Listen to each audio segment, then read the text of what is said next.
Boa noite, colegas. É uma alegria enorme que a nossa comissão, a Comissão Especial de Direito Imobiliário da OAB, os recebe neste ambiente online. Eu gostaria de cumprimentar o meu presidente, Dr. Ricardo Vogt, nossa vice-presidente, doutora Seres, nosso segundo vice-presidente, Dr. Eduardo. Quero cumprimentar também os nossos colegas de comissão, que estão em grande número nesta noite. Quero cumprimentar os colegas da Comissão do Interior, Serra e Litoral, assim como os colegas da Comissão de Imobiliário de Santa Catarina e do Paraná, que também se fazem presentes. A HDI é uma das nossas parceiras, também se faz presente por meio de seus presidentes. Também quero cumprimentar o Ibradim, que seus membros também fazem parte deste evento, e também a equipe da OAB que está nos dando suporte. Vou fazer algumas recomendações para que possamos, em seguida, iniciar os trabalhos. É importante destacar que este evento, qualquer manifestação externada pelos participantes ou pelo público em geral, não são posições da OAB, uma vez que essas posições são de competências legais e regulamentares só dos órgãos executivos e deliberativos. Então, somente a presidência, a diretoria, os membros da seccional é que podem falar pela nossa entidade.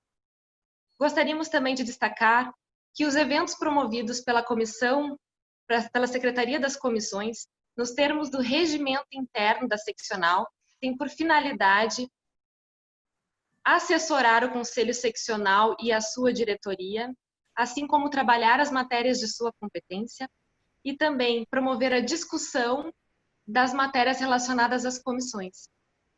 Os eventos promovidos pela Escola Superior de Advocacia, nos termos da Resolução 2485 e do Regimento Interno, têm como objetivo promover a cultura e o aperfeiçoamento dos advogados. Quero frisar que todos nós deveremos observar os ditames da Lei Federal 8906, o Estatuto da Advocacia, o Regulamento Geral e o Código de Ética Profissional. Não é permitida propaganda, nem mesmo de serviços profissionais de qualquer um aqui presente. Devemos todos observar os princípios éticos da advocacia. Para que vocês compreendam o talk, eu vou falar um pouco do propósito. O propósito é a construção do conhecimento de forma compartilhada. Então, nós teremos, após a fala do nosso presidente, retornará a fala para mim, então eu apresentarei os expositores. Cada um falará por 20 minutos e, ao final, será permitida, um a um, que fale por videoconferência. Peço a gentileza que os colegas aguardem, que eu sinalize a fala de cada um, porque nós também teremos perguntas através do chat. Sejam todos muito bem-vindos. E, de pronto, eu passo a palavra para o nosso presidente, Ricardo Vogt. Muito boa noite a todos e a todas. É uma grande alegria recebê-los no nosso primeiro evento virtual. Eu não posso deixar de fazer alguns agradecimentos aqui. Agradeço aos eventos, departamentos de eventos e ao cerimonial da OAB, em nome da Adriana, da Evelyn, da Patrícia e do Diego. Agradeço à Secretaria Especial das Comissões, na pessoa da Luciana e da Marilês, que essas pessoas não medem esforços para tornar nossos eventos realidade. Sem eles, os nossos eventos não teriam alcançado o êxito que alcançaram. A participação antes, durante e depois. Então, o nosso agradecimento a eles. Reitero todos os agradecimentos que a Diana Stout fez aos colegas, à HDI e ao Ibradim, e também incluo nesses agradecimentos o GEDIM, nosso grupo de estudos de direito imobiliário, que está em peso aqui, obviamente, que o GEDIM e a HDI são os fundadores, vamos dizer assim, da nossa comissão. Então, faço agradecimento aos colegas. A nossa comissão foi criada há um ano atrás e já nasceu muito forte, porque nós temos colegas que atuam em todos os ramos do direito imobiliário, que é uma área de atuação muito grande, e também em outros ramos do direito. Tivemos sempre o propósito de fazer eventos que tenham um significado, né, que ter alguma relevância. Então, no ano passado, nós, claro, o grupo de estudos já acontecia desde 2016. Além do grupo de estudos, a gente realizou palestras, realizamos o nosso primeiro talk e a jornada de direito imobiliário. E uma coisa que sempre nos deixou muito contentes foi o resultado deles, que sempre lotou, né? Claro, eram eventos físicos com transmissão, sempre lotou e sempre batemos a meta das inscrições. Isso, ao mesmo tempo que é uma alegria para todos nós, também é um grande compromisso de sempre manter essa qualidade. Se por um lado nos mostra que estamos num caminho certo, por outro nos deixa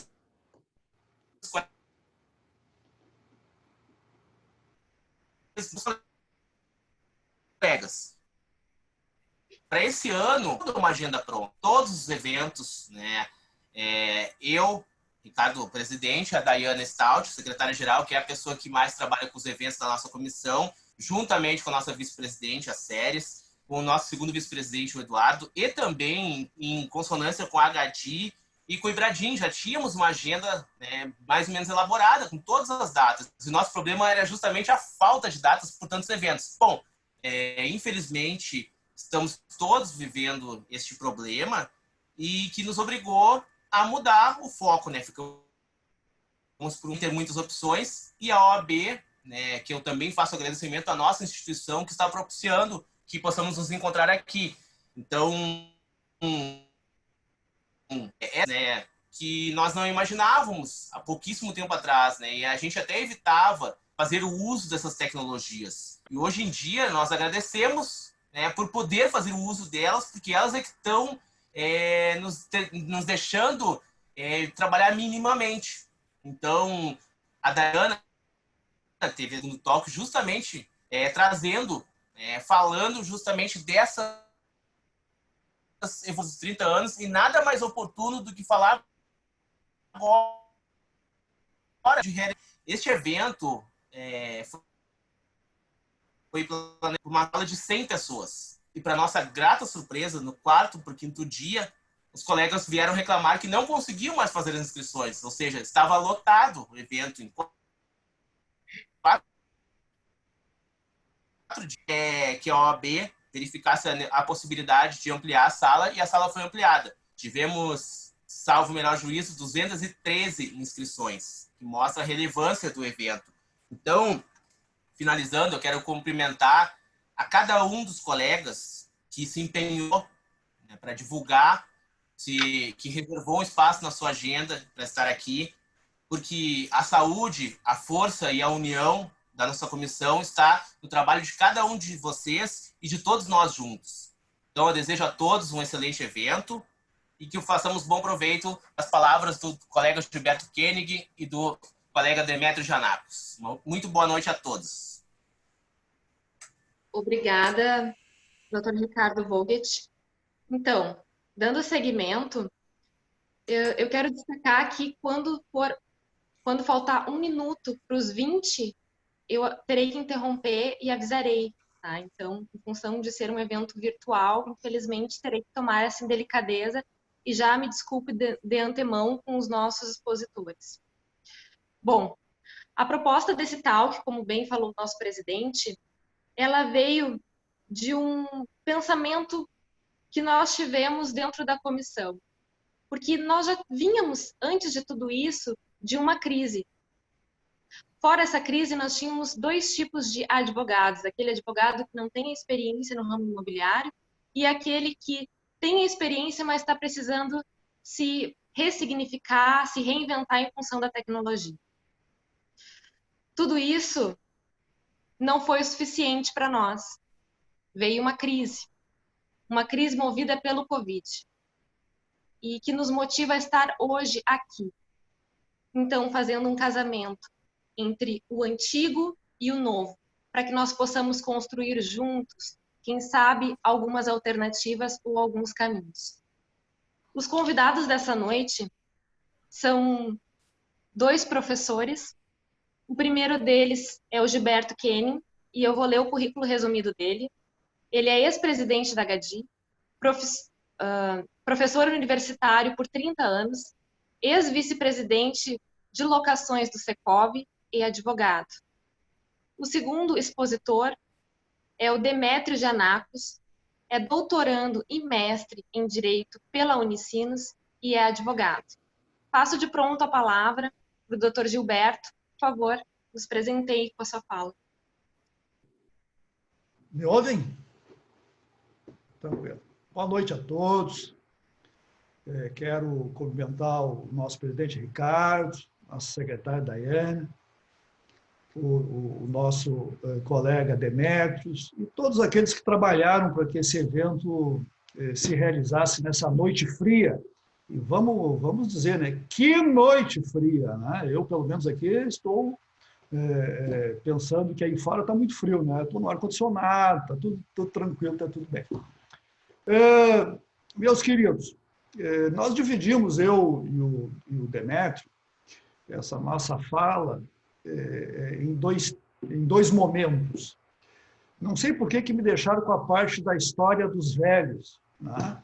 E logo eu, que sou formado há pouco tempo e tal, então tenho uma certa dificuldade de vivenciar algumas coisas, mas prometo fazer um esforço de trazer o que aconteceu nos últimos anos e não ser muito chato nesse tema.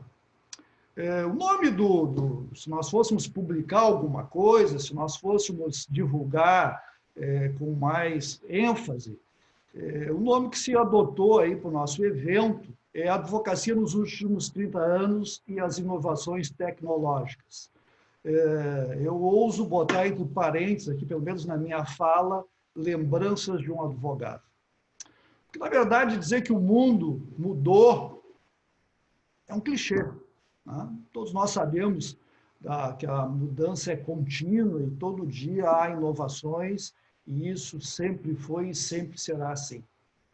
Agora, nesse encontro, entretanto, vamos conversar um pouco sobre a advocacia nos últimos 30 anos e as chamadas inovações tecnológicas. Quero dizer para vocês que a minha experiência na advocacia iniciou nos anos 80. Mais precisamente, comecei a advogar em 1986, embora já estivesse atuando como estagiário desde 1984. Naquele tempo, o estagiário tinha um pouco mais de liberdade, se fazia algumas coisas que hoje ficou mais restrito a advogados propriamente dito. Eu cito como exemplo fazer audiências. Era muito comum advogados fazerem audiências, principalmente da Justiça do Trabalho, onde praticamente todos iniciam, né, a sua atividade profissional. De qualquer sorte, só para vocês compreenderem, tínhamos na época, em Porto Alegre, duas faculdades de Direito tradicionais, URGS e PUC. E somando-se a elas, tínhamos aí na Grande Porto Alegre, Canoas, a Ritter dos Reis, que também é uma faculdade de Direito bem antiga, e a nossa Unicinos, onde tive o prazer de fazer todo o meu curso de Direito. Depois, adiante, fiz lá uma seleção, acabei sendo incluído no hall dos professores e fiquei de 1987 até o ano de 2018 como professor, na verdade, da Unicinos. Então, 31 anos na Unicinos.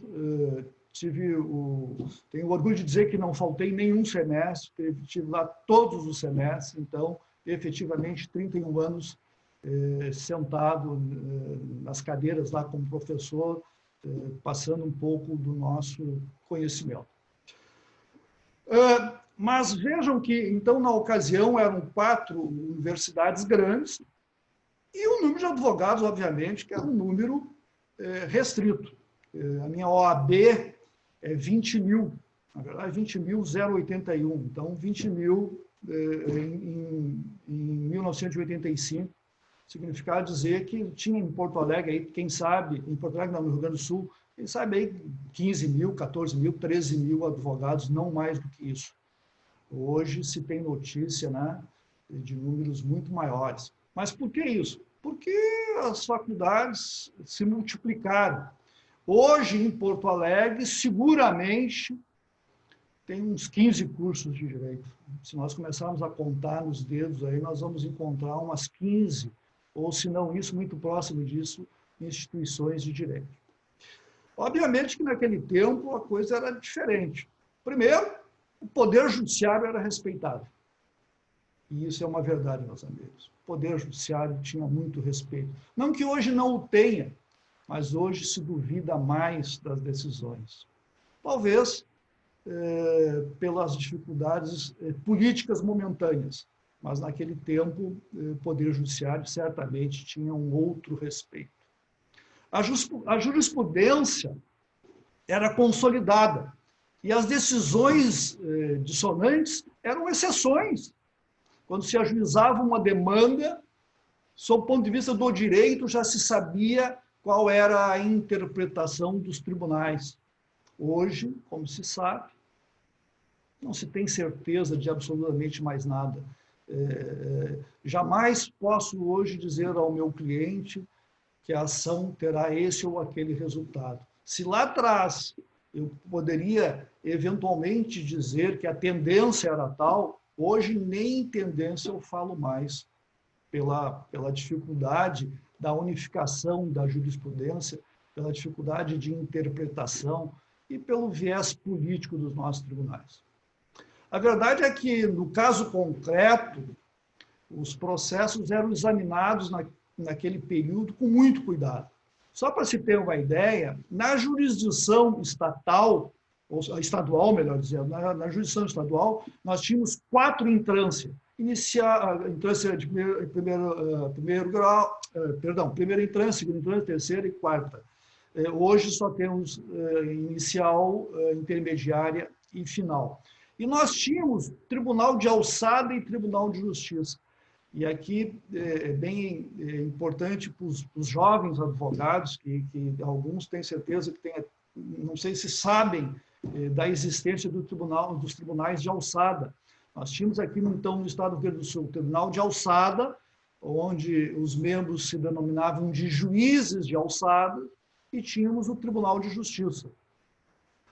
A competência da matéria é que nos levava a um ou a outro tribunal.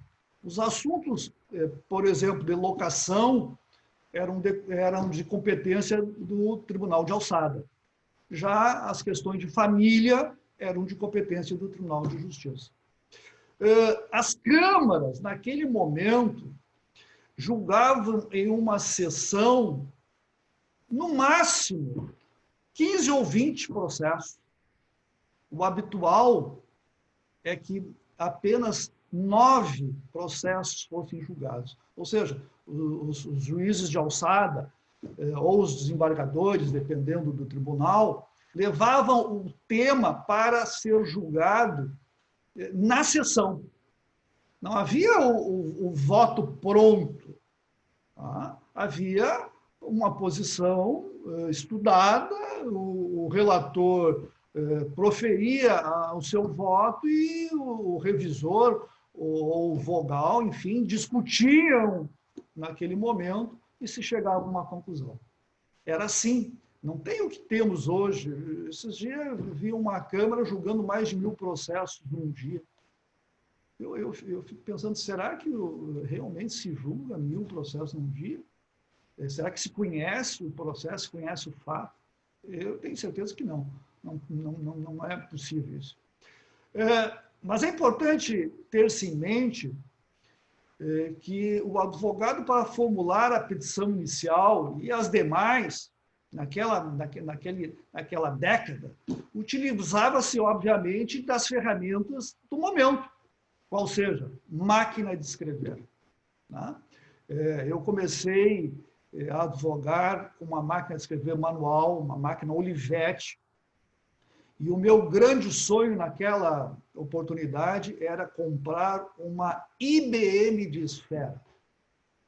A IBM de esfera era o top de linha. Nós hoje temos um computador de primeira grandeza. Aquela era a IBM. Bom, só os grandes escritórios, escritórios de advogados com poder econômico, e os tribunais é que tinham a IBM. Nós, advogados recém-formados, tínhamos, então, que fazer mesmo era a datilografia. Eu, inclusive, me lembro de ter feito curso de datilografia, me orgulho muito disso, curso de datilografia, onde se aprendia a datilografar com todos os dedos da mão. Não ficar catando milho ali, como alguns fazem, né? Mas trabalhar com todos os dedos da mão. Era muito interessante isso. Não era incomum, naquela oportunidade, que os acórdãos levassem meses para serem publicados. Por que isso?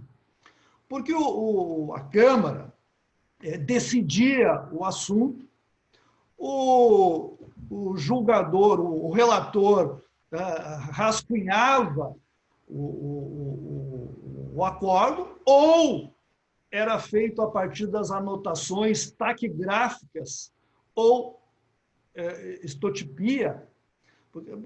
Alguns de vocês devem lembrar isso, eu vi aqui que alguns colegas aqui também já têm um tempo de estrada, devem lembrar bem das moças e dos rapazes, enfim, que passavam com as máquinas fazendo exatamente a anotação do que estava acontecendo na sessão de julgamento, que era a estenotipia, feito com pequenas máquinas. E taquigrafia eram anotações manuscritas, que também alguns funcionários faziam para não perderem o que estava acontecendo de oralidade naquela sessão de julgamento.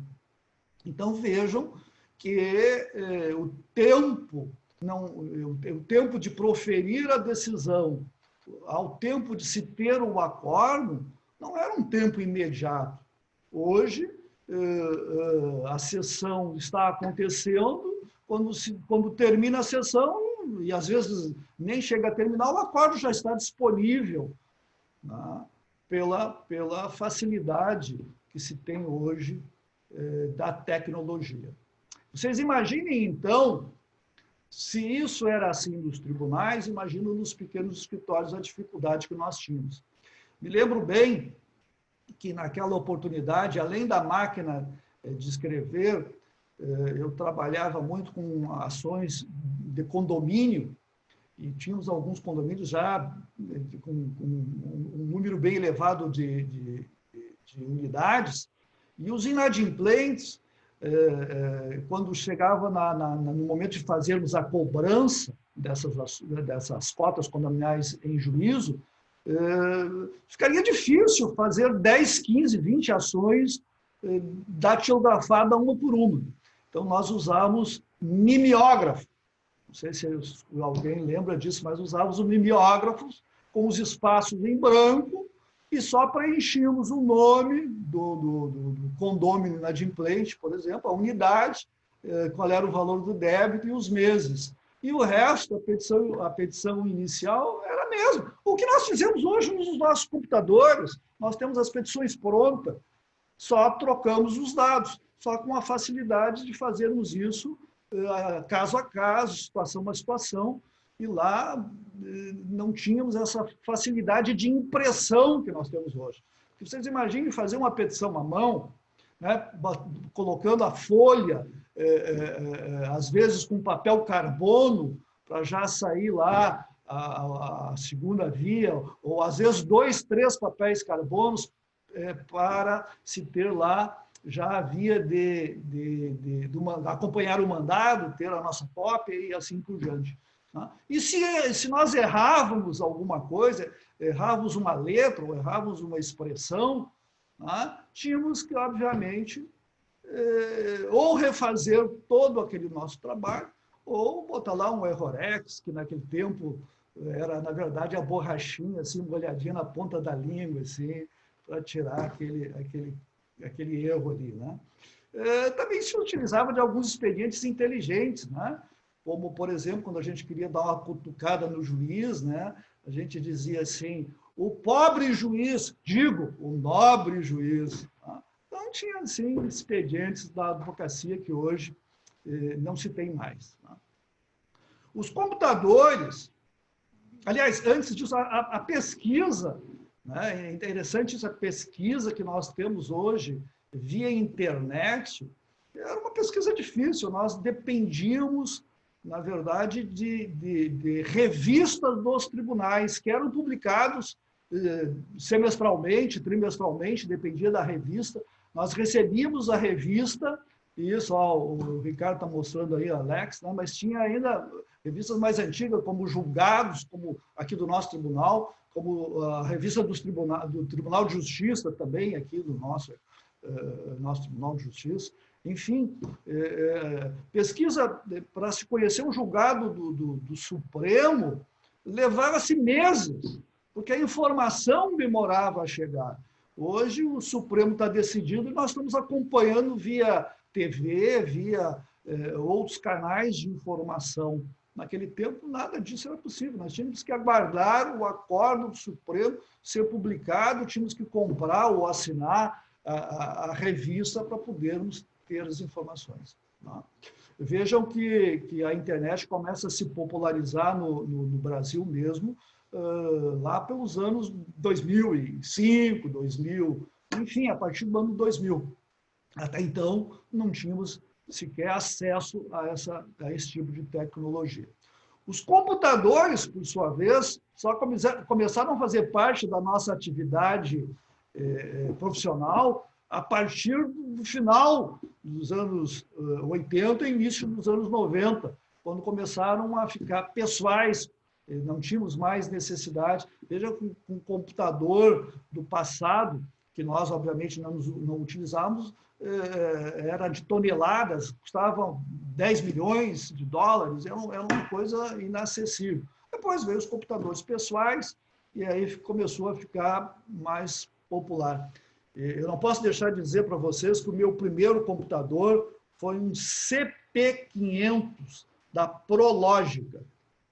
Você sabe o que é o CP500? O CP500 era uma máquina imensa, tomava conta de toda uma mesa, assim, quase, e para funcionar, ela dependia de dois tipos de equipamentos, eram umas bolachas, na verdade, esses eram uns discos, que um disco ia o programa e o outro disco marcava um texto, ou fazia o texto. Né? Era uma coisa assim impressionante. E cabia meia dúzia de coisas. As pessoas, hoje nós temos megabytes e coisas que o valha. Naquele tempo não tinha nada disso. Eu me lembro que, numa oportunidade, eu comprei uma máquina de datilografar que não era eletrônica, não era elétrica, era eletrônica. E nessa eletrônica, foi uma grande conquista, comprei uma eletrônica, nessa eletrônica eu conseguia gravar quase uma frase por inteiro. Então, aquela história de começar a petição inicial dizendo assim, excelentíssimo senhor doutor juiz de direito, eu conseguia colocar tudo na memória dessa máquina eletrônica. Mas era só isso. Esgotou a memória, já não conseguia mais nada. Mas foi um avanço assim. Então, muitas mudanças surgiram a partir dos anos 90, iniciando uma verdadeira revolução. E os advogados e os próprios tribunais passaram a adotar, então, os computadores como ferramentas indispensáveis. Quem de nós hoje pensaria em ter um escritório de advocacia sem um computador? Não dá. Não que não se possa, eventualmente, fazer uma petição à mão. Uma vez perguntaram, mas as petições têm que ser escritas, tem que ser... Perdão, a petição, óbvio que tem que ser escrita, senão não seria petição. A petição tem que ser datilografada ou tem que ser digitada e tal. Não, eu posso fazer uma petição manuscrita. Só que hoje perdeu o objetivo. As petições são ou digitadas, ou hoje até nos processos mais recentes, né, nós já temos que digitalizar depois de elaborar para poder colocar, para poder juntar aos autos do processo eletrônico e assim por diante. A verdade é que as mudanças elas foram acontecendo. E aí precisava-se de novas tecnologias. Milhares Gilberto, de... Oi. Tem 1 minuto. Putz, eu nem comecei a falar ainda. Tá bem? Mas eu queria dizer para vocês o seguinte, então, nesse 1 minuto, que muitas mudanças aconteceram, né? Extinguiu-se, por exemplo, o Tribunal de Alçada, os processos se tornaram por milhares, hoje não se fala mais em processos, se fala em variação em várias unidades de processo, tudo isso dificultou. A verdade é que a tecnologia veio e sempre está à nossa disposição para nos ajudar, só que nós temos que saber usar essa tecnologia. E saber usar não significa dizer só do ponto de vista de conhecer a funcionalidade, mas usar bem, usar em prol dos nossos clientes. Então, gostaria de falar muito mais coisa, mas a nossa secretária já me deu um cartão amarelo e certamente, se eu não parar, vai me dar um cartão vermelho. Então, obrigado, eu estou à disposição aí depois para nós tocarmos ideias. Um pouco de saudosismo, tá bem? Um abraço para vocês. Antes de passar a palavra para o Dr. Demétrio, eu gostaria de cumprimentar a doutora Cláudia Sobreiro, que se faz presente, presidente da CNA, o Dr. Ângelo Gianacos, que foi meu professor também de consumidor na PUC, e o Matheus, nosso conselheiro. Então, de pronto, por favor, Demétrio, nos abrilhante também. Bom, boa noite a todos. Eu vou botar aqui também um cronômetro para mim, para não ter nenhum tipo de problema com o tempo. Antes de mais nada, antes de começar tratando da minha temática, que eu acho que vai conseguir complementar muito bem o que o Dr. Gilberto comentou agora, acho que a gente vai conseguir trazer um pouco o que a gente vive hoje, né, em contraponto do que o Dr. Gilberto vivenciou no passado, né? Eu gostaria de agradecer muito o convite feito pelo presidente, o Dr. Ricardo Vogt, né, por estar presente nessa noite, e agradecer também a Dayana pela confiança e pelo contato contínuo aí para conseguir realizar esse evento fantástico que estamos participando hoje. E mandar um abraço fraterno para todos os colegas da CEDIA aí que estão em peso, né, nos assistindo nessa noite fria. Bom, o Dr. Gilberto comentou que uma época passada, o judiciário era muito respeitado. Para vocês terem uma ideia, a Fundação Getúlio Vargas fez uma pesquisa em 2017 e das pessoas entrevistadas, só 24% auferem ao Poder Judiciário uma conotação de confiável. Então, se em épocas passadas o judiciário era considerado confiável, hoje nós vivemos o oposto, né? Hoje a sociedade no geral não deposita toda essa expectativa que já teve em outros momentos no judiciário. Então, isso é uma questão que os advogados têm que conviver com isso, né? Nós convivemos constantemente com os nossos clientes, essa descrença no Poder Judiciário, e muito a gente escuta aquela pergunta, mas doutor, quanto tempo vai demorar o processo? E se a gente não pode dizer jamais que o nosso cliente vai ganhar ou vai perder uma ação, a gente menos ainda pode dizer quanto tempo vai demorar um processo. Hoje, a média brasileira de um processo é de 8 anos e meio do Poder Judiciário.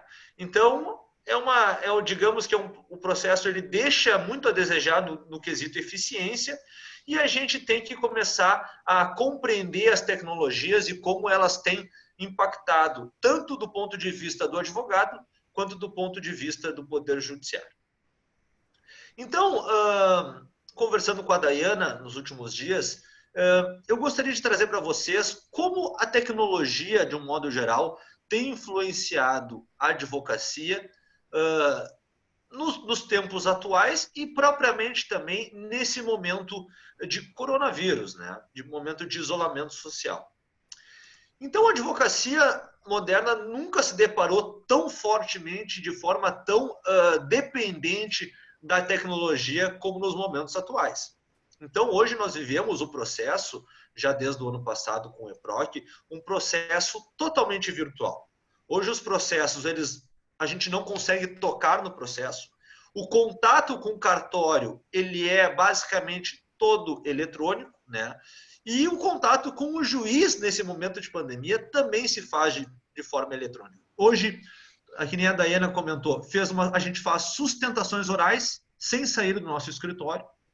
Tem cartórios que recebem os memoriais escritos, que agora não são mais escritos, também por via eletrônica. E, inclusive, sei de colegas que conseguem, pelo WhatsApp, mandar por áudio as suas alegações finais antes do julgamento. Então, isso são realidades que nós estamos vivendo no nosso cotidiano desde a segunda quinzena de março desse ano. Não sendo bastante, as mídias sociais, as redes sociais têm sido muito presentes no processo judicial contemporâneo. Tenho certeza que colegas já vivenciaram revisões de benefícios de gratuidade de justiça, medidas atípicas do artigo 139, inciso 4 do CPC, com base em fotos e imagens do devedor nas suas redes sociais, esbanjando bens, viagens, e se uma situação financeira que muitas vezes não é condizente com aquela realidade passada por ele nos autos do processo. Então, hoje o advogado ele está muito ligado à rede social e isso também influencia muito a nossa relação com o cliente. Eu tenho certeza que tenho colegas aqui que já foram adicionados na sua rede social pessoal do Facebook por clientes. Quem tem Instagram também, muitas vezes é seguido pelo seu cliente na rede social Instagram, e isso gera diversas responsabilidades do advogado no seu dia a dia, e inclusive no seu momento de lazer. O cliente ele está constantemente em contato com toda a mídia e com toda a produção de conteúdo, seja produção de conteúdo jurídica e técnica, ou seja produção de conteúdo em momentos de lazer que não dizem respeito nada ao processo judicial. Então, mas da mesma forma como a tecnologia tem nos auxiliado, o processo, ele tem sido... Só um segundinho, eu vou pedir aos colegas que atentem para deixarem os microfones no silencioso, tá? Botar no mudo, porque às vezes vaza algum som. Às vezes a gente aperta no botão sem querer, quem está no celular dê uma olhadinha, e quem está no computador é à esquerda embaixo. No celular eu não saberia dizer onde exatamente fica o mudo, só para não vazar, tá bom, gente? Perdão, Demetrio. Não, sem problema, sem problema. Então, da mesma forma como a tecnologia tem auxiliado muito o advogado, a gente consegue hoje trabalhar sem sair de casa, a gente consegue fazer uma sustentação oral sem sair de casa. Nós temos tido e temos identificado diversos reveses, tanto por parte da advocacia quanto por parte do Poder Judiciário. E aí eu vou trazer alguns exemplos para vocês. Recentemente, alguns colegas devem ter recebido pelo WhatsApp uma cópia de uma ação que o município de Santa Catarina entrou com uma execução fiscal contra ele próprio. E essa situação, por mais que alguns colegas, quem não conhece, por favor, vá atrás disso, é fantástico, merece ser lido. Essa ação, que é uma aberração jurídica, ela está hoje em fase de recurso no Tribunal de Justiça de Santa Catarina, já há quase 2 anos. Então, vocês imaginem, por jurisdicionado daquela região, que paga imposto naquela região, que verifica um juiz, né, togado, aprovado num concurso, julgando um processo que um município, que também representado por outro ente, outro representante também concursado, que ajuizou uma ação esdrúxula contra ele próprio e recorreu da própria sentença do juiz. Então, nós temos casos que a tecnologia ela acaba boicotando o usuário. E são situações que todos, não só os advogados, os procuradores, promotores, devem identificar essas situações e aprimorar a sua atividade. Nós, já também foi diversamente divulgado em redes sociais, nós tivemos juízes já decretando prisões preventivas com decisões múltipla escolha, só fazendo um xizinho. Então, nós temos diversas situações que a tecnologia, no primeiro momento, se apresenta muito benéfica, mas no segundo momento representa também uma dificuldade e, em alguns momentos, inclusive, reduzindo ou tolhindo algumas liberdades fundamentais, não só do advogado, como das partes jurisdicionadas. Então, para nós compreendermos, estarmos preparados, né, para essa realidade, o advogado deve estar atualizado com as novas tecnologias e, no meu ponto de vista, ser cada vez mais multidisciplinar. Né? Nós temos hoje, nesse momento de pandemia, diariamente nós temos centenas de lives, webinários, tanto da OAB, de diversas comissões da OAB, seja nacional, seja regional, e tem tido cada vez mais, se eu não me engano, até o presidente Breyer vai fazer nos próximos dias uma live com um médico, representante do Hospital Moinhos de Vento. Ou seja, nós temos identificado que o direito por si só ele não é o suficiente. Então, o direito tem buscado conhecimento nas ciências afins. E aqui eu posso elencar algumas, tanto a medicina, a economia tem sido cada vez mais debatida para aqueles colegas que gostam da análise econômica do direito. A arquitetura, para nós, advogados que atuam no direito imobiliário, também ajuda muito. A engenharia civil também são atividades e ciências que estão cotidianamente presentes na realidade do advogado que atua numa área específica. Para os colegas que atuam em responsabilidade civil médica, algum conhecimento, algumas noções de medicina são muito importantes para aquela atividade cotidiana do foro. Também, além dessas inovações tecnológicas no dia a dia forense, nós temos a tão falada inteligência artificial que tem batido também nas portas de todos. Na advocacia, nós temos as law techs, que são empresas, startups, que desenvolvem programas especialmente para escritórios de advocacia. Existem grandes escritórios de advocacia no Brasil, especialmente em São Paulo, que já reduziram o seu número de advogados e que atuam nos processos com o uso da inteligência artificial. Ou seja, não tem uma pessoa do lado de cada computador peticionando, e sim uma máquina que consegue ser inteligente e replicar petições em larga escala.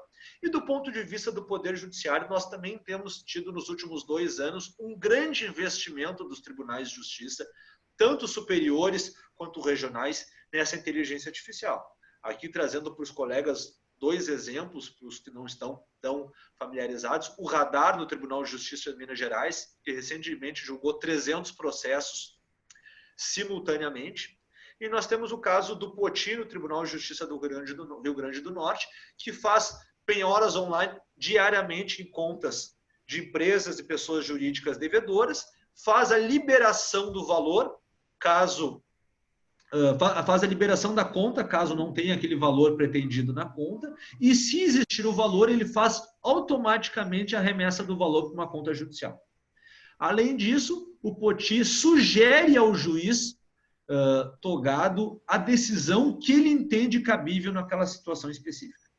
Nós temos já um protótipo de inteligência artificial que vai ser implementado nos próximos meses na comarca de Tramandaí. Então, se tem algum colega aqui que atua na região, nós temos já um protótipo divulgado pelo Tribunal de Justiça que também vai atuar nas execuções fiscais daquela comarca, fazendo um trabalho muito parecido com o que o Poti do Rio Grande do Norte atua. Para os colegas terem uma ideia como a tecnologia está muito enraizada no direito, nos Estados Unidos, há 2 anos atrás, foi feita uma pesquisa por uma empresa chamada LogX, que é uma empresa de startup americana, e fez uma competição entre o protótipo de inteligência artificial deles com 20 advogados experientes. Foi distribuído um contrato, né, um termo de confidencialidade, e foi passado, digamos, um espelho das incongruências ou os equívocos daquele contrato. A inteligência artificial, dentro daquele espelho, identificou 94% dos equívocos indicados. A média dos advogados foi de 85%. Apenas um advogado dos 20 conseguiu a mesma média da inteligência artificial. E o pior advogado identificou apenas 67% daquelas incongruências. Mas, colegas, pasmem, a inteligência artificial conseguiu o mesmo resultado do melhor advogado em 26 segundos. Os advogados demoraram, em média, 1h30 para cumprir a mesma atividade. Então, nós temos que estar preparados para, num futuro não tão longe, competir não só com colegas advogados formados numa faculdade de Direito, mas com a própria máquina, e já temos, inclusive, alguns escritórios no Brasil que têm substituído advogados e contratado engenheiros que fazem a gestão dessa tecnologia de forma interna nos escritórios. Então, hoje em dia, o advogado tem sido, mesmo no seu ramo jurídico, substituído por profissionais de outras ciências, de outras áreas afins, inclusive sendo substituído pela inteligência artificial. Tem uma pesquisa nos próximos anos que fez diversas previsões da substituição de algumas atividades pela máquina. O judiciário tem uma previsão de substituição de 40% nos próximos anos. Ou seja, a temática sobre se os juízes serão substituídos pela máquina nunca esteve tão em pauta, e isso é uma tendência a acontecer não só no Brasil, como no mundo todo. Hoje nós temos países como a Estônia, por exemplo, que já tem um protótipo que analisa diversos conflitos sem a necessidade de um juiz. Os advogados, de forma, eu acredito de forma benéfica a nós, tem uma previsão de substituição de mais ou menos 3,5% só, ou seja, um percentual muito inferior à própria magistratura. Mas o que é importante agora, já me direcionando ao final da minha exposição, que também eu tenho mais 5 minutos, que como funciona, como o advogado pode utilizar dessa tecnologia no momento de pandemia para não só divulgar o seu trabalho, né, não só se apresentar de forma mais presente com o seu cliente. Eu acredito que seja a utilização das redes sociais, o Instagram principalmente com as lives, e a produção de conteúdo acessível para a pessoa leiga. Hoje tem sido muito comum o convite de alguns advogados, de pessoas de outras áreas, para fazer um debate multidisciplinar e conseguir chegar, né, de forma mais palpável ao cliente. Né? Aqui eu acho que diversos colegas da CEDI têm fomentado esse tipo de produção de conteúdo. O Dr. Rafael, o Dr. Caputo também têm feito constantemente esse tipo de produção de conteúdo de uma forma mais acessível, mais leve e muito mais palpável para a pessoa, para o cliente ou para o cliente potencial, que possa eventualmente ter interesse numa demanda, numa situação que envolvesse aquela situação. Eu acho que isso tem sido uma grande sacada desse período de pandemia. Outra situação, né, que leva muito a crer que esse seja o futuro é que no momento de isolamento as pessoas não estão se encontrando, né? Ou se estão se encontrando de uma forma reduzida. Então, aquela indicação mais tradicional, do boca a boca, aquela coisa mais pessoal, tem sido muito prejudicada. Eu tenho certeza que alguns colegas já há mais de 100 dias não estão encontrando os seus clientes de forma física, né?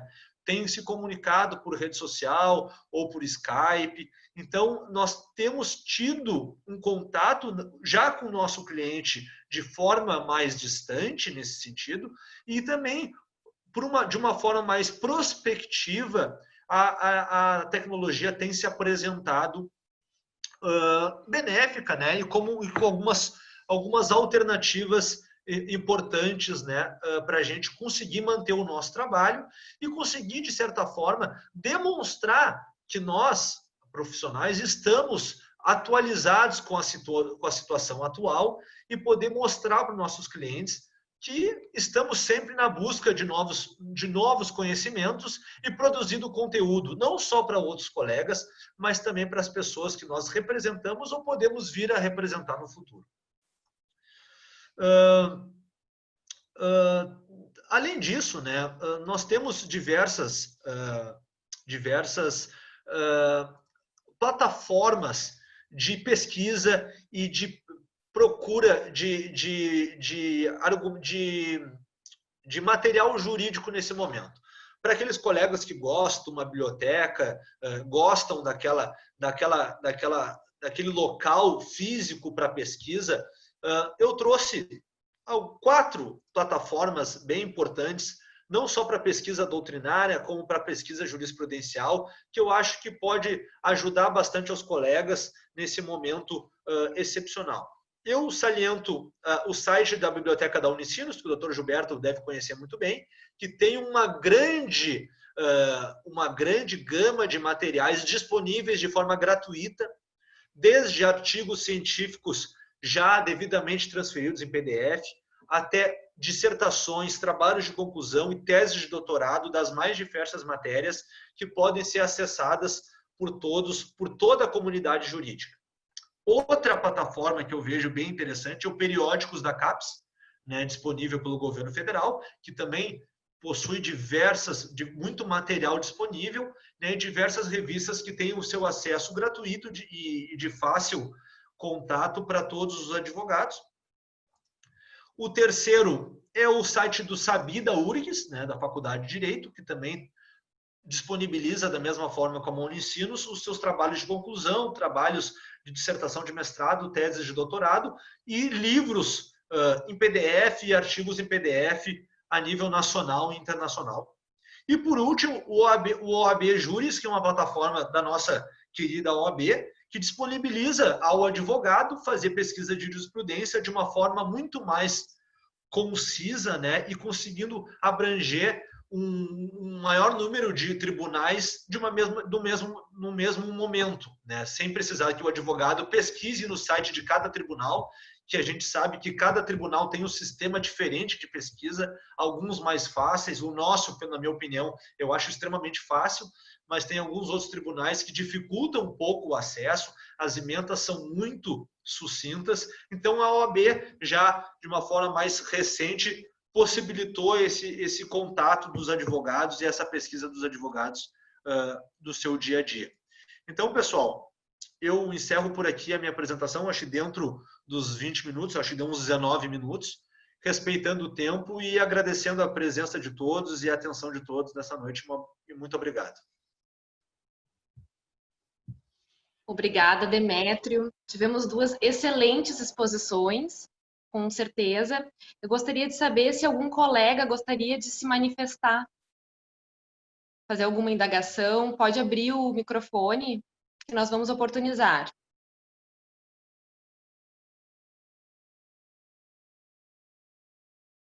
Estão tímidos? Então, eu vou perguntar, eu não vou perder a oportunidade, nós temos 2 feras aqui. Então, tentando linkar um pouco as 2 falas, né? Eu extraio da fala do Demétrio que agora nós temos robôs também decidindo, né? E isso é assustador. Eu queria saber como é que o Dr. Gilberto vê isso, se já é assustador para mim com 10 anos de advocacia, para o senhor com 30, como é que é? Bom, o que eu posso te dizer é que nada mais me espanta. A gente tem essa vantagem, né, de que ficar mais, não é ficar mais velho, ficar adolescente mais vezes tem essas vantagens, né? Não me assusto, viu? Porque hoje, do modo como a coisa está, eu já acho que pouco se está julgando como se julgava há 20 ou 30 anos atrás. Então, o futuro realmente é negro e acho que as coisas vão se complicar muito, principalmente para aquelas situações que envolvam circunstâncias específicas, porque o julgamento de ações de massa é fácil. Tá? Agora eu quero ver o caso a caso. Tá? Então, é isso.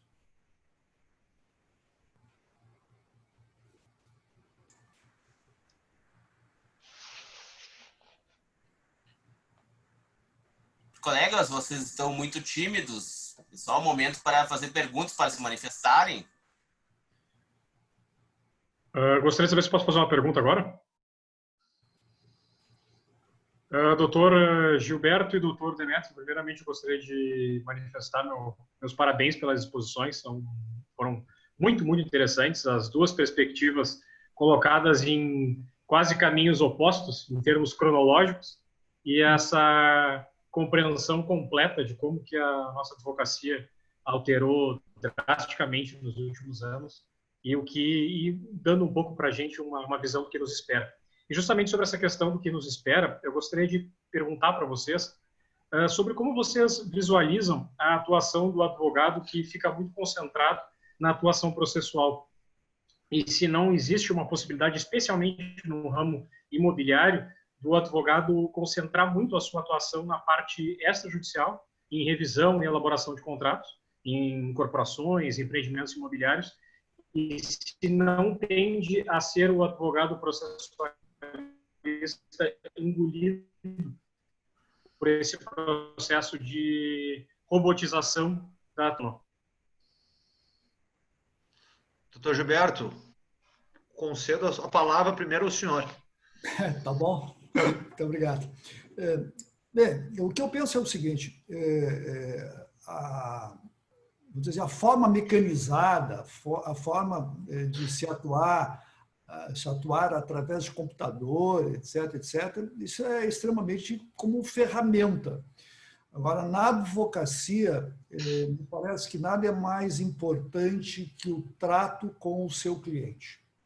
Eu acho que o cliente precisa ser tratado como ele merece, ou seja, individualizado. Por isso que cresce muito a ideia de advocacia personalizada, advocacia, alguns chamam de advocacia de boutique, né? Enfim, coisas pessoais. Os clientes, quando a gente fala de empresa, realmente a mecanização ela é mais forte, mas quando nós falamos de pessoas naturais, as pessoas ainda querem contato, querem um olho no olho, querem conversar com o advogado. Eu acho que o robô, nesse particular, não vai nos tirar nenhum tipo de cliente, não. O cliente gosta de falar com a pessoa.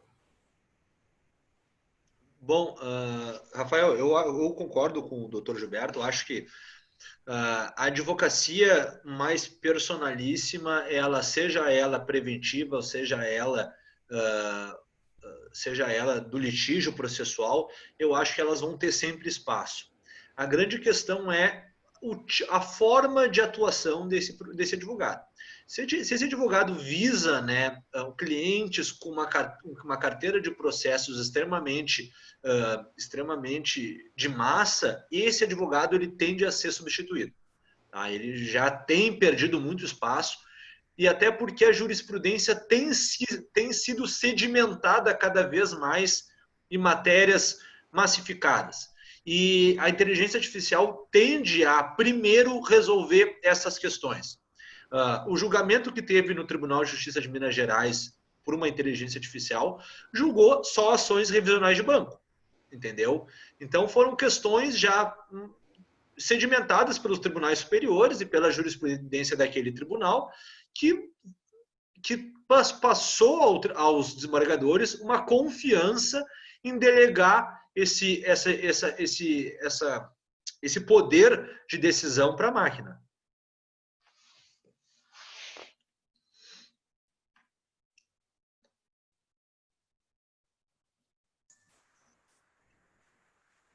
Dayana está no mudo. Falou alguma coisa, Dayana Stout? Opa, desculpa. Gostaria de saber se alguém quer contribuir ou fazer algum questionamento.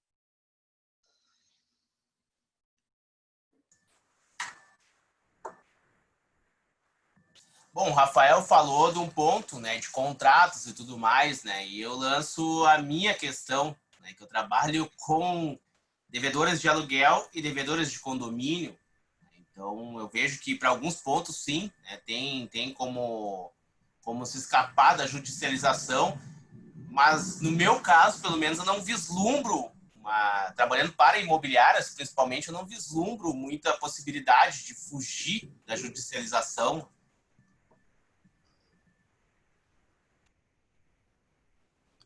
Pois é. Na verdade, eu acredito que tenha mudado o perfil, né, do advogado. Antes era mais litigioso. E se vocês forem pensar, por exemplo, um processo de execução de título executivo extrajudicial, ele não é um processo que propriamente trata de uma questão de direito, né? A gente trata de uma questão da existência de patrimônio ou não pelo devedor. Então, um processo como esse, que é extremamente corriqueiro no dia a dia forense, eu não vejo como a inteligência artificial possa julgar um processo como esse. Porque ele é basicamente, ele ocorre basicamente decisões interlocutórias durante anos, né? Decisões de mérito definitivas acaba sendo muito menos, só no caso do embargo de execução. Então, eu acho que são processos que tramitam de uma forma diferente, que não é uma ação ordinária tradicional que tem o trâmite comum do processo judicial. Eu acho que o problema é o fato. Julgar fato, a máquina não me parece que conseguirá fazer isso com a mesma perspicácia que nós conseguimos enquanto humanos. Então, julgar matéria de direito, essas questões de massa, como o Giannakos falou aí, é possível. Agora, questões envolvendo fatos, fica mais complexo. E no direito imobiliário, aí, nas locações, nos condomínios, eu só quero te lembrar de uma coisa importante, Ricardo. Nós, advogados, também perdemos muito a credibilidade. No passado, e aí volto a falar um pouquinho aí de 30 anos, quando tínhamos um devedor de condomínio, nós chamávamos o devedor, vinha e conversava. Tínhamos um devedor de aluguel, chamávamos e ele vinha e conversava e nós acertávamos. Só que hoje os devedores, de um modo geral, dizem, não quero conversa com o advogado, deixa ir para a justiça que depois se resolve. E vai na justiça ganhar JG, não paga custa, não paga honorário, não paga nada. Então, também tem isso, né? Exatamente nesse prisma que eu tento evitar a judicialização, mas o devedor, ele não está, como você bem falou, não está disposto. Ele não está, ele diz, não, deixa rolar, pode processar, não vou parcelar, não vou pagar, né?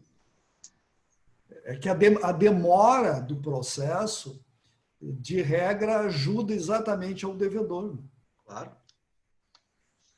Não, e a grande diferença e discrepância de decisões, às vezes, de uma mesma Câmara Civil, também acaba fragilizando muito o papel do advogado, né? Não. Falando em tecnologia, eu só queria, não sei se vocês já perceberam, quando se entra atualmente no Código de Processo Civil, no Planalto, apareceu lá um martelinho ao lado, né? E ali, clicando nesse martelinho, nós temos acesso à jurisprudência do STJ, né?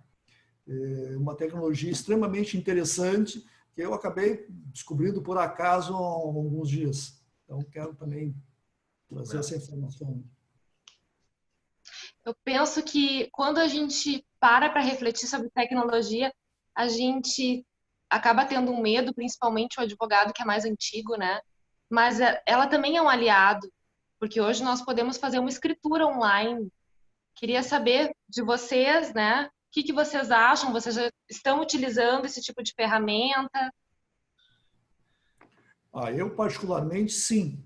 Eu tenho utilizado, apesar de ter essa questão aí dos últimos 30 anos do advogado de forma diferente, eu tenho me atualizado e tenho procurado utilizar as ferramentas.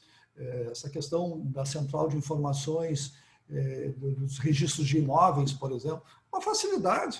Eu vou ali e consigo saber se o devedor, colocando o CPF, se tem ou não tem patrimônio. Se tem patrimônio, eu já vou pedir a certidão e já vou conseguir pedir que se faça, desde logo, a penhora sobre aquele patrimônio e assim por diante. É uma coisa que veio, como disse o Demetrio, veio para nos ajudar também, né? Isso. Não é só para atrapalhar, né? Ao contrário. Hoje em dia, conseguir uma cópia de uma matrícula sem sair do escritório, sem precisar pegar fila, sem precisar ir para o centro da cidade, isso facilita muito a vida do advogado. Isso barateia para o cliente, né? Isso barateia para o cliente, porque aquele custo, aquela diligência, a gente acaba não precisando acontecer, né? O cliente gasta menos, economiza, e isso facilita o nosso trabalho e deixa o nosso trabalho muito mais eficiente. Então, vamos para uma última pergunta. Alguém gostaria de fazer? 71 pessoas presentes e todos tão tímidos assim, tenho dúvidas. Então, eu vou perguntar. Eu tenho muitas dúvidas. Não é à toa que nós selecionamos esses 2 expositores. Eu queria que vocês falassem um pouco com relação a esse perfil que o advogado está tendo que ter agora. Eu me formei dentro de uma estrutura litigiosa. Fui criada para briga, né? E hoje em dia nós temos... Ricardo, não ri. E hoje em dia nós temos... Não que eu brigue muito, fiquem tranquilos. Hoje em dia nós temos várias ferramentas, né? Nós temos a mediação, nós temos técnicas de negociação, até tem cursos que a própria OAB oferece para nós, que é bastante interessante. Queria que vocês conversassem um pouco sobre isso. Daiana, tamo junto, eu também sou da peleia, agora que a gente tem que mudar um pouquinho o enfoque. Bom, eu posso dizer que a minha experiência em relação a isso não é das melhores, né? Vou dar como exemplo as audiências de conciliação, aquelas que estão previstas no Código e que, ao ajuizar a ação, os juízes marcam a audiência. Nós dissemos que não queremos e ainda assim eles marcam a audiência de conciliação. 90% das audiências que eu fiz não deu em nada. Aliás, perdi tempo, porque às vezes chego lá no foro, não tem conciliador, espera 2 horas, o conciliador esqueceu. Olha, a minha experiência em relação a isso é péssima. Eu hoje, se me perguntasse, quer que mantenha essa audiência de conciliação? Eu diria, não, vamos achar outra forma de conciliar, não essa. Outra coisa, os conciliadores não estão preparados. A grande maioria, pelo menos essa é a minha experiência. Os conciliadores não estão preparados, eles não conseguem desenvolver o tema, e isso, a meu juízo, não é bom. Essa audiência de conciliação não pegou. Outras técnicas, talvez, mas essa não.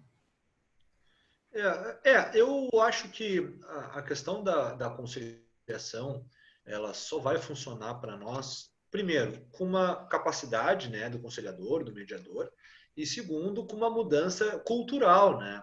O brasileiro e muito o gaúcho, ele gosta de brigar, o advogado gaúcho gosta de brigar, gosta de ajuizar ação, parece que é um status entrar com uma ação, contestar uma ação, ir no tribunal. Então, assim, eu falo muito da minha experiência, eu já tentei diversas vezes me comunicar com um colega da parte contrária, tentar chegar num denominador, poder conversar, conseguir quebrar um pouco aquele gelo, conseguir ter uma relação mais direta, e diversas vezes a gente acaba se deparando com um colega que não tem nenhum interesse nisso, né? E muitas vezes assim a gente vê que, até do ponto de vista jurídico, razão mesmo ele tem muito pouca, mas é uma coisa cultural. E parece que existe uma questão assim, quanto mais bravo e enfurecido eu for, mais eu defendo o meu cliente. Só que isso depois tem que explicar para o cliente o resultado que acontece, né? Então, eu acho que, além da gente ter uma maior capacitação das pessoas que se dedicam à mediação, à conciliação, a gente tem que, como sociedade, conseguir incorporar essas alternativas como uma forma mais eficiente para resolver os conflitos. Porque eu concordo com o doutor Gilberto, hoje, do jeito que é hoje, não funciona. A gente perde tempo, a gente perde energia, a gente se indispõe, às vezes, com o conciliador, com o funcionário do cartório, porque a gente fica 1h30 esperando e a pessoa não chega, ou, como eles não ganham nada para fazer a conciliação, ele não veio hoje. Não, peraí, então não marca. E aí tu fala com o cartório, o juiz não quer saber de nada, porque isso não é com ele, eles mandam o processo ali para o Sejus, que já era.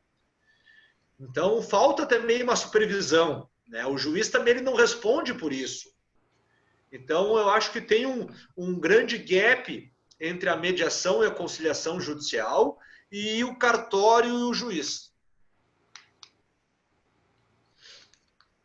Bom, então, para encerrar, eu gostaria de agradecer os expositores pelas belíssimas exposições, pelas colocações também.